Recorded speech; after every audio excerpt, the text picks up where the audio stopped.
Kung wika ay ginagamit mo, una, para mag-communicate ng magandang bagay o kapwa-tao. Yun. Yan ang makahulugang paggamit sa wika. Kalawa, kung ang wika mo ay ginagamit mo para sa pakinapa ng bayan mo, yun ang mga paggamit nito.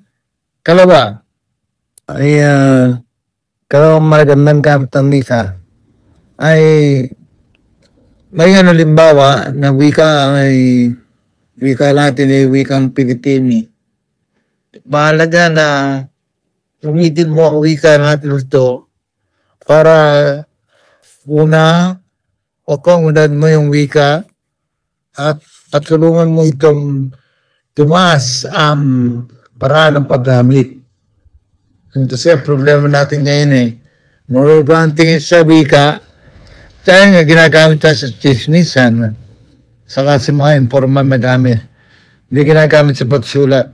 Pag ginamit mo ang wika sa pagsulat, dalawang bagay ang kailangan bilagay. Ang tutulong gagawa mo, nakakatulong ka sa standardization ng wika at kalawa, sa katulong pa sa direct policy sa mga yun ang kailangan natin.